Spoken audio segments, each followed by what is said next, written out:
Morning everyone, we're going to be doing a really lovely project. It's going to be quite a relaxed, traditional finish, unlike the last one. I'm using this beautiful image by Eugenie, I think that's pronounced. I'll let you suss that one out from Pexels, which is royalty free. So you can go on Pexels, find him and use his photography. He's a great photographer, check him out. I've got some 300 GSM watercolour paper that I'm going to be sketching out on. I have done the drawing, preliminary drawing for this, just to get it all in the right place because it's harder to do at this angle, but I'll go over it with a sharper pencil so that you can see, using a 2B pencil for this so that the watercolours can just smooth it out a little bit. I've got my watercolour set to my left and I've got some coloured pencils to my right. Now these are watercolour pencils. You can use watercolour pencils or you can use traditional coloured pencils, it really doesn't matter. I've got a few brushes, a little pot of water, obviously because I'm using watercolour, and some tissue, and obviously a putty rubber for that early stage. So let's go into the main project and get our teeth into something interesting.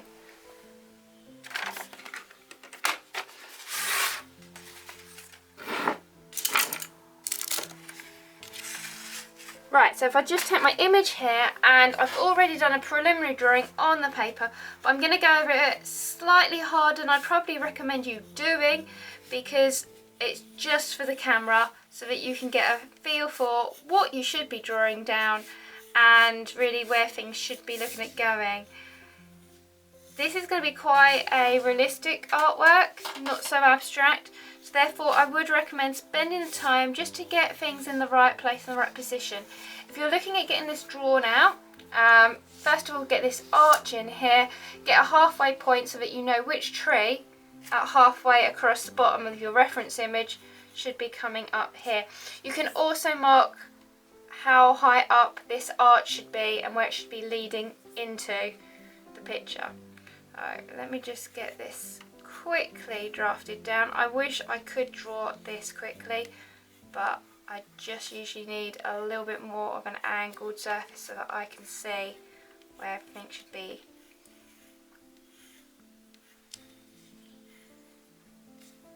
Keep your lines fairly crisp.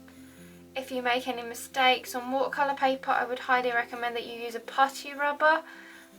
It'll be a little bit more gentler on the paper surface and mean that you shouldn't get any problems with the paint going down at the later stage. Do try and keep your drawing consistent accurately. Generally, it's about trees at the right size and position in relationship to one another to give an idea of perspective. Okay, I've got a few bigger branches that I've just drafted in, and a lot of this is going to be for the coloured pencil stage. See that my drawing's fairly loose as I'm holding that pencil towards the end. You should be looking at having something roughly kind of like this. If you've got that, you're doing really well. Now the next stage is putting down a watercolour wash of the right colours in the right place. It sounds a lot easier than it usually is. To do this, you're going to need a clean pot of water, as you can see I have here, and probably a decent sized brush. I would work light to dark. So the lightest colour here is probably this soft mild pink. That's obviously going to be a crimson. Then we've got this kind of yellowy tone, which is going into a green. I'm going to be putting down. I've got a little bit of that blossom coming down on the path, so I'm going to put that blossom in, and a soft tone of grey. Then towards the end I'll literally just whack in probably a mid-tone of brown.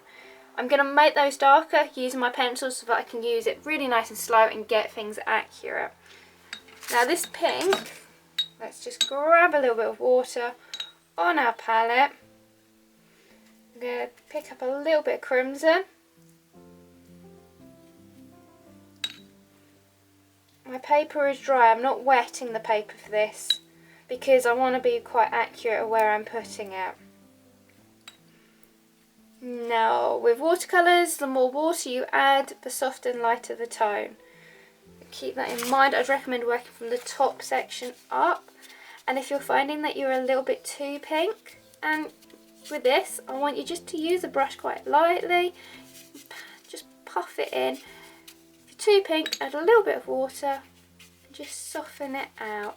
You can also take your tissue and just gently blot out some areas of colour. Watercolour will dry naturally a lot lighter than it looks while it's wet. Keep that in mind as well. And try and leave a few little spaces. You can see the greeny buds popping through. So, keeping this quite loose. Give me a basic colour. Put down. Now, I've got in a little bit more pinky over here, so I might add a little bit more pigment to my watercolour and make it a little bit more pinkier in tone.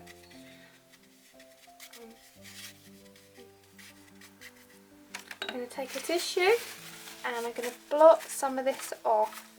So it's a very mild, gentle tone of pink covering most of the areas. Now, just like I said, I'm going to put that soft, kind of light greeny yellow. So if I use a little bit, that's cobalt blue, a little bit of cadmium, well, it's mid-tone cadmium yellow. I'm going to dilute out with water. And I'm going to just dab in a few little places. I'm going to keep it real subtle. Looking at my picture.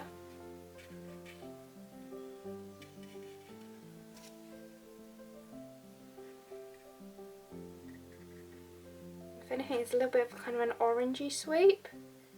And I've got some greens just down here.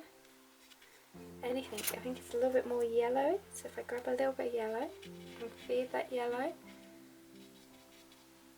And keep my brush marks nice and gentle. If I'm worried that I've gone too far, which I think I probably have that, I can just blot that out. I'm going to bring in a little bit more of a yellowy tone. So I can dab that yellow in. I'll make it a little bit more interesting.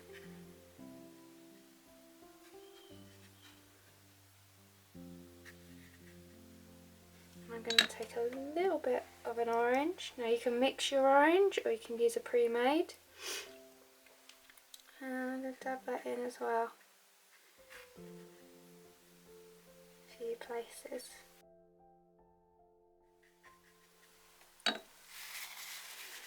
I'm going to blot it out. It's very mild, soft insinuation. Keep your brush marks nice and loose. And you're kind of got a piece of music to get that rhythmic feel to your brush marks that you're laying down. You can see I'm dotting it in.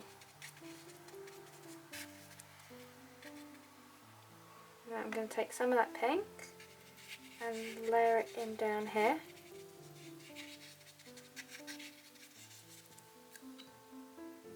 Which means I need a little bit of grey. Very, very mild grey.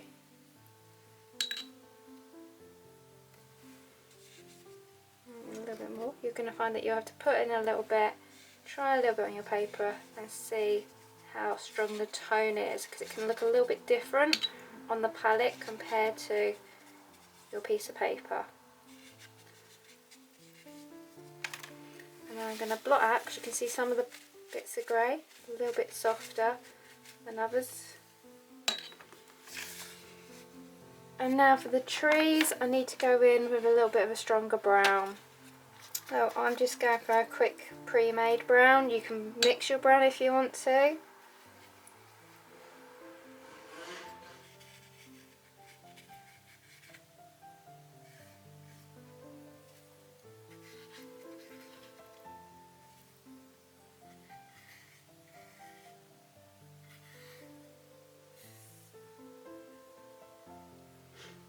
You could always put in a few other little branches if you can see them. You might find that you prefer doing this with a rigger brush. It's all personal preference.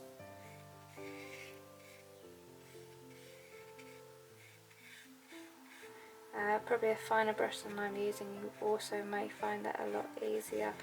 I'm kind of being a little bit more slapdash than I probably should be, which means I've got a little bit more coming over. So you can see I took that out, and I'm going to just take out some of the brown that's gone up there. I'm going to swap the brush over after saying that, pick up some more of the brown, because these are getting a little bit more difficult to get the right marks in.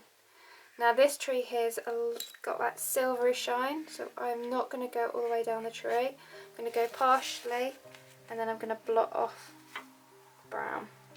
So I'm leaving a brown in for those darker areas. Now if you want to be cheeky, you could also take a little bit of black, mix that in with your brown, get a slightly different darker shade. You might need a little bit more pigment than that, because you can see some of these trees, especially the one in the foreground's got quite a strong shadow on it. You might find it easier that if you put this in now, you have less pencil work to do later.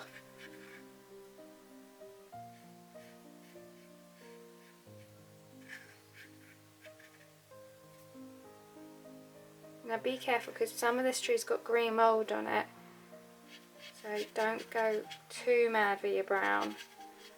You're probably going to want to put in a little bit of grain later on.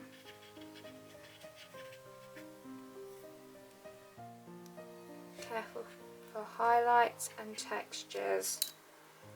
Don't just paint it all one colour. Try and keep that texture going.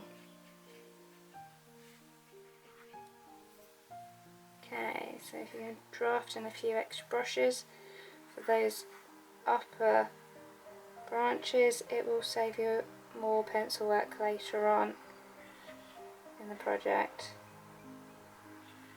Try to keep accurate though, don't just throw them anywhere.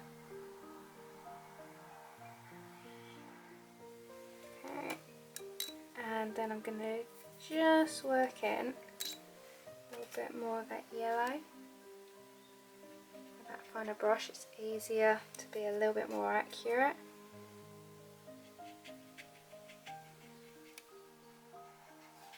Now the paper is starting to dry out, so I do need to stop, or I'm going to end up generating watermarks. It's not going to do me any favours in the long run.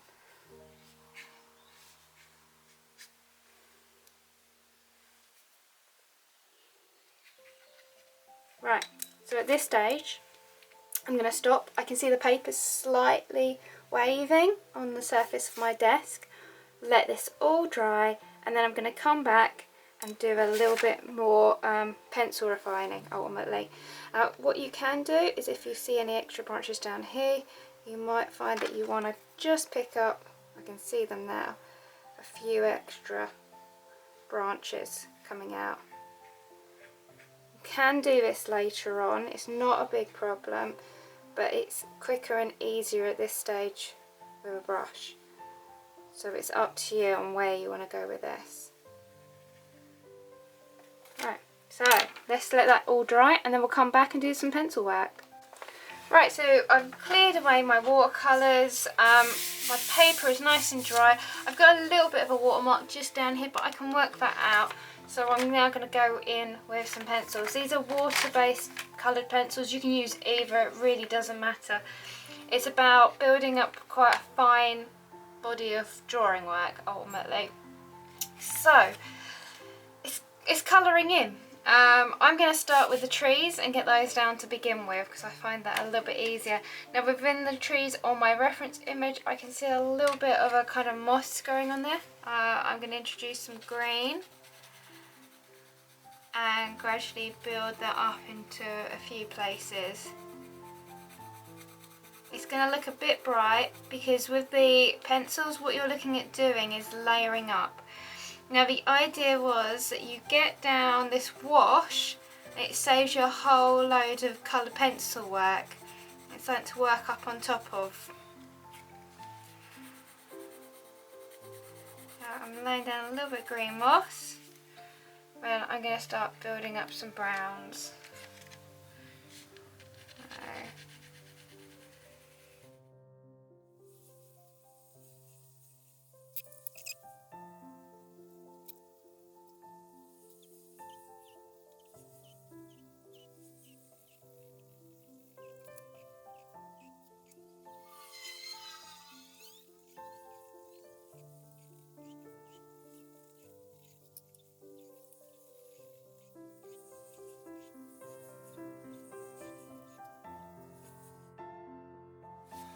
You can see there I'm starting to build up some coloured pencil detail. You can also get something like a burnisher and just blend it out. Alright, so I've got some other coloured pencils. This is a standard black coloured pencil. Yeah, they're very similar to what you've got with a watercolour pencil. It goes a little bit darker. Obviously it depends on the brand that you've got, because if you get the cheaper brands you can feel that they don't quite get as dark. You can see that works quite well in there. I've also got a Splendor and a burnisher. So a Splendor by Ligra, a Rembrandt, the idea is that this blends one colour into another. Now, you probably can't see it on the camera because it's quite subtle, but it does work quite nicely. It's more for if you want to do very hyper-realistic colour pencil work, which is quite popular in America. A burnisher just makes everything go a little bit glossy. So you would do that towards the end of any drawing work that you were looking at generating. It can also blend as well. It really does depend on the type of finish you want on your artwork. But those two can be used as well. I'm going to work this up with a coloured pencil at the moment because I felt like it could get a little bit more darker quite quickly. Now I'm putting in the strong darks, trying to build up the idea of texture, being careful not to draw on anywhere where I want to have some of that brown colour seep through from the earlier watercolour stage, and also where I've got any lighter tones. So if I want to put in a little bit of green or something later on, try to be careful not to put your blacks onto that, because obviously it's going to cause you problems. Do think about the textures you're trying to generate and the tonal contrast, and that's all about how much pressure you're applying and how much colour you want to put down.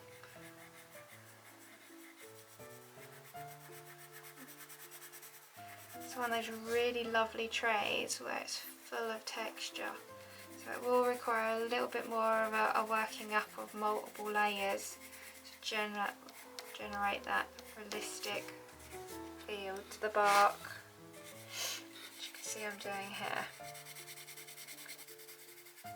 And you can see that watermark isn't really going to give me any jip because I've got so much colour work over the top of it. You're never going to see it. You can see there, just evening up your main bark trees. Be careful not to go over areas that you're going to want green.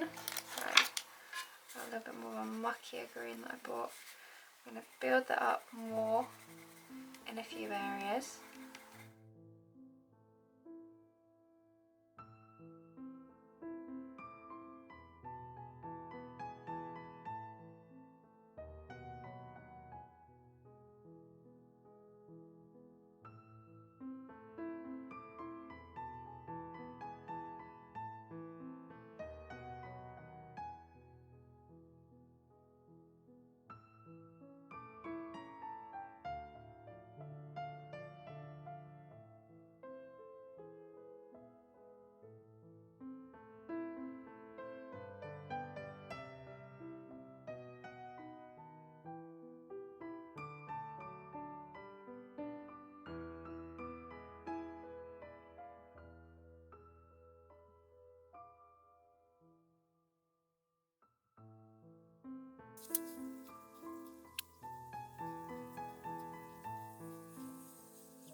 Right, so everything is about contrast. You're building up the pink in the strongest areas that are close to the viewer, and then you've got some white and highlights sitting behind it.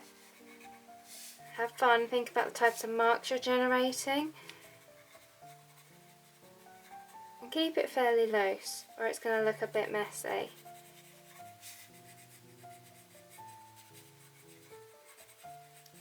But remember, with the pinks you can also have a few yellows and greens because you've got the buds coming in for the flowers.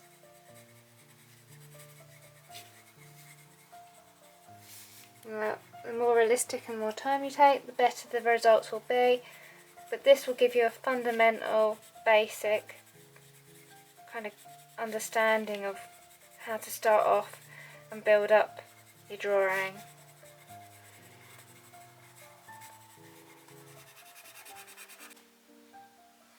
Okay, so we've got to this stage. Now you can work it up as far as you want, you can keep it loose, it's completely up to you. You can play around with it. It's pencil, it's quite slow medium, you're less likely to make any serious errors. So have a go, see what you like and build up from there. See you next time, bye!